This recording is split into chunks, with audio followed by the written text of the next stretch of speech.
Sentences in a paragraph must unite in their support of the topic sentence. And by this we mean that all the sentences must relate to and support the topic sentence, either by supplying facts, providing explanations, or illustrating or giving examples. If you closely examine our model paragraph once more, you will see that all the sentences are relevant to the main issue. The benefits of cleaning outweigh the inconvenience of cleaning.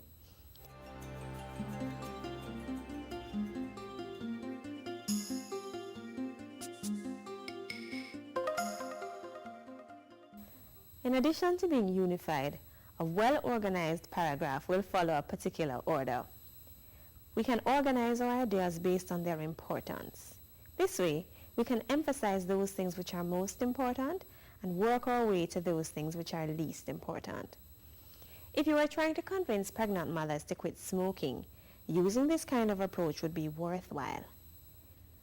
We can also organize our paragraphs in chronological or time order so that things are communicated in the order that they occur.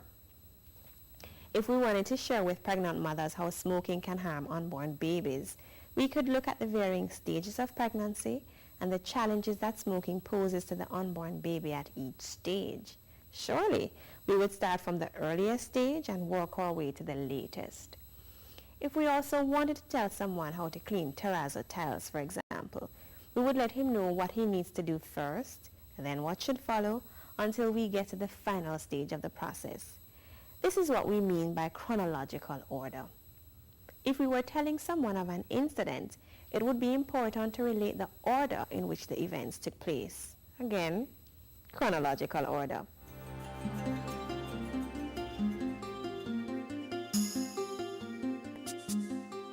We can use space as a means of ordering our paragraph.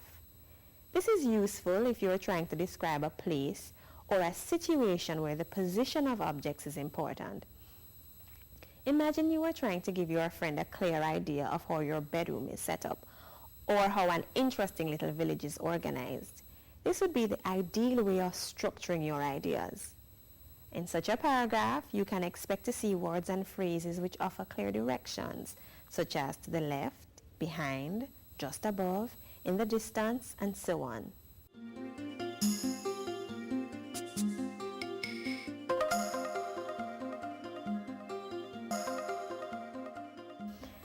Final element of organization is coherence. Ideas that are coherent make sense when they are put together. We create coherent arguments by providing suitable links between them. If we are linking two similar ideas, we may introduce a second by using the word similarly or likewise. And if we are getting ready to link two opposing ideas, we may use but, however, on the other hand, and so on. The important thing to remember here is that we must create a link that puts the ideas together in a way that makes sense. Now, every good student must get into the habit of reading and checking his or her work to make sure it meets expectations. When checking your essay, ask yourself the following questions. Do I have an attention-grabbing introduction which clearly states my position on the topic? Do I have several main points that are distinguishable as separate ideas? Do all of my main points support my position on the topic? Do they suitably respond to the question I'm responding to? Do I have only one main point in each paragraph? Do my paragraphs have topic sentences which clearly state the main idea? Do all of the sentences in each paragraph support the topic sentence with facts, explanations, or examples? Have I linked my ideas so that they make sense? Have I included a final paragraph which brings an appropriate ending to my essay? Thank you for spending this time with me and for viewing the lesson. You have made one important academic step, but it does not end here. The human brain remembers 20% of what it hears, 30% of what it sees, 50% of what it sees and hears, 70% of what we discuss, but 90% of what we do ourselves. What is my main point? You've got it. You will most benefit by doing what you have heard and seen. So enjoy writing those essays. I'm Fiona Porter Lawson. See you next time.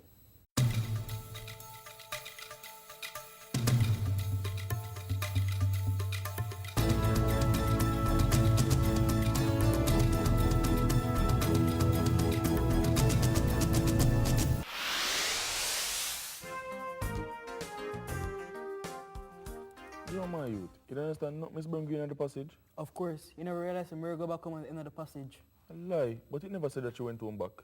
It said she reflected on all she had left behind, and like the prodigal son, she decided to rekindle a relationship with that she had left. It never said that she went home. No, sir. What she left behind represents her home. That's why the writer compared the prodigal son of the Bible. Do you take him inheritance, left him father home and have come back, cause sin the rough out there. Really, no, my youth. I got asked Miss Brown if you can get my paper. Nobody heard that, man. You know she not get back. What do you notice about the dialogue between Peter and Mark? Peter did not understand the passage they had received in class, but his friend Mark did. Another word for understand is comprehend. Comprehend is the understanding of spoken or written language. So for Peter, comprehension did not take place as he was unable to explain the events of the story. As you prepare for your examinations, you will be given different types of information, such as story extracts and poems, to test your comprehension skills. Comprehension passages may come in the form of poems, story extracts, letters, advertisements, and speeches. Passages may also be expository, persuasive, narrative, or descriptive in nature. Expository passages serve to present ideas and explain them to readers. Persuasive passages aim to change the reader's opinion about an issue or subject. Narrative passages are those in which the writer's main purpose is to tell a story.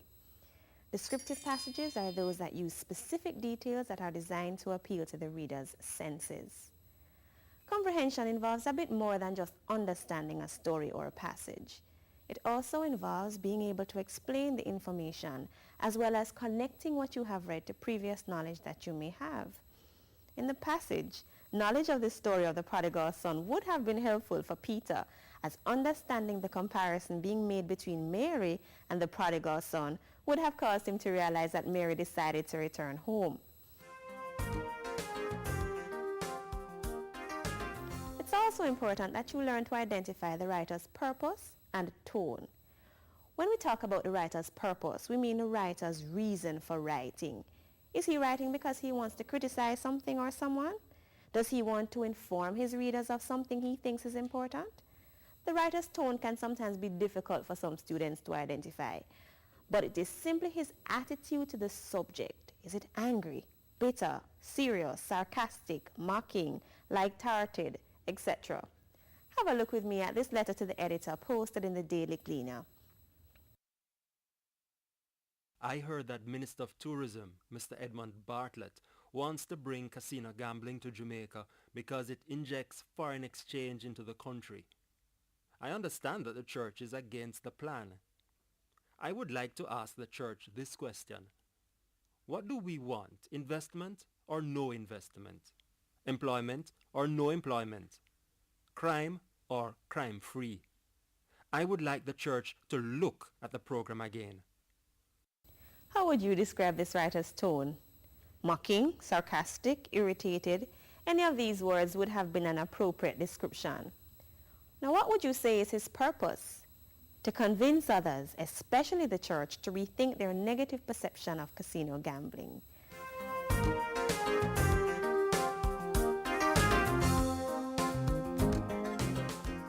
There are different levels of comprehension. They are the literal or basic level, the interpretive or inferential level, the critical or creative level. Comprehension at the literal level focuses on reading the passage and hearing the words. It involves identifying the important and essential information. At this stage, you should be able to make the distinction between the important and the less important ideas. Common questions used to elicit this type of thinking are who, what, when, and where questions. At the literal or basic level, you are further required to understand words, phrases, clauses, and sentences used in the story. You also need to be able to identify the main ideas of the passage, note supporting ideas, compare and contrast information found, and follow written instructions. At the interpretive or inferential level, emphasis is placed on more than just reading.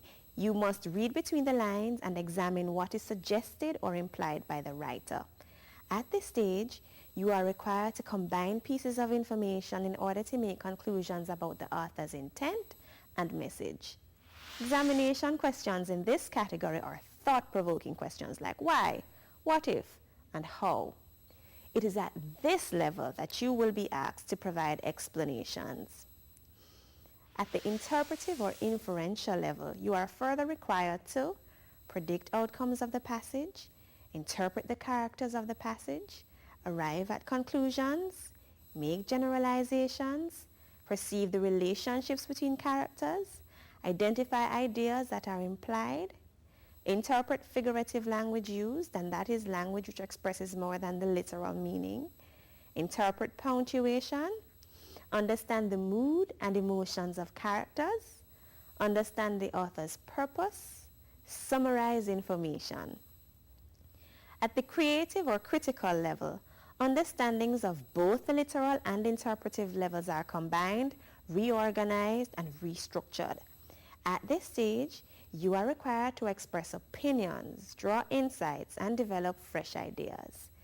At this level, you are further required to identify important and unimportant information, detect bias in arguments, differentiate between facts and opinions, form judgments, detect the mood of the passage, judge accuracy of the information. You are almost certain to get questions which test all three levels in comprehension in most passages. Let's look at a passage adapted from Charles Dickens' Great Expectations. I found myself in a pretty large room, well lighted with wax candles. No glimpse of daylight was to be seen in it. In an armchair with an elbow resting on the table and her head leaning on that hand, sat the strangest lady I had ever seen, or shall ever see. She was dressed in rich materials, satins and lace and silks, all white. Her shoes were white, and she had a long white veil hanging from her hair, and she had bridal flowers in her hair, but her hair was white. Some bright jewels sparkled on her neck and on her hands, and some other jewels lay sparkling on the table. Dresses, less splendid than the dress she wore, and half-packed trunks were scattered about. She had not quite finished dressing, for she had but one shoe on. The other was on the table near her hand. Her veil was but half arranged. Her watch and chain were not put on, and some lace for her bosom lay with those trinkets, and with her handkerchief and gloves, and some flowers and a prayer book, all confusedly heaped about the looking-glass.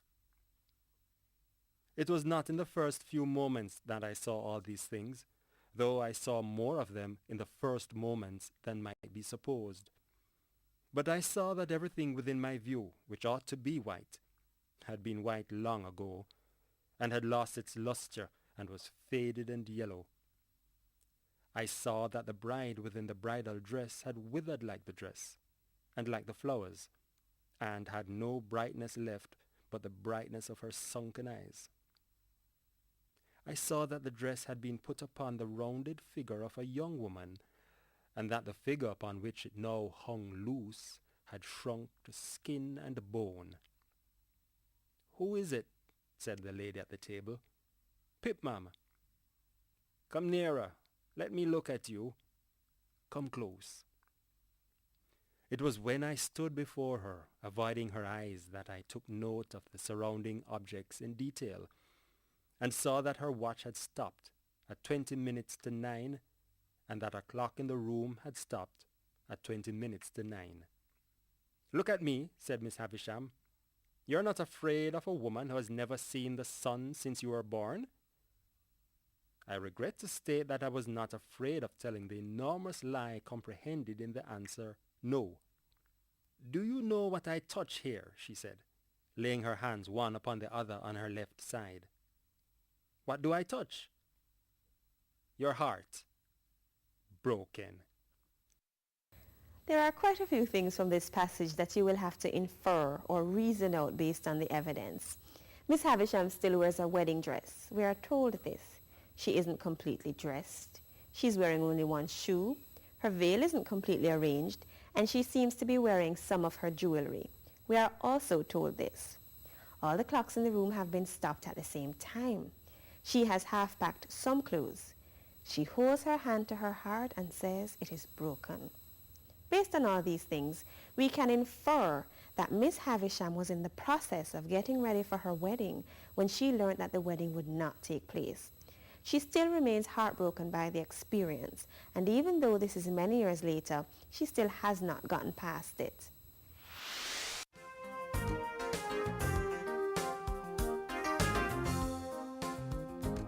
It is also important to understand the difference between literal and figurative language in comprehension passages. Literal language, simply put, is language that means exactly what it says. If a writer wants something to be understood exactly as it is written, he will use literal language. Take this example of the use of literal language. Mary's brother is untidy. This statement conveys exactly what it intends to. Figurative language conveys ideas that go beyond the literal meaning of the words. Mary's brother is a pig. This statement does not mean that Mary's brother is actually a pig. It suggests rather that he may possess certain traits that would allow him to be compared to a pig, such as untidiness or fatness. Beware of wolves in this area. This is a warning to beware of actual wolves. Be careful of wolves in the boardroom. This is a figurative use of language and means that people in the boardroom are aggressive. They will deliberately do things to destroy your reputation, sabotage your plans, etc. An understanding of figurative devices and their uses is also important in understanding comprehension passages. Let's look at some common figurative devices. Alliteration. This is the repetition of consonant sounds at close intervals in a sentence or phrase. Peter Piper picked a peck of pickled peppers.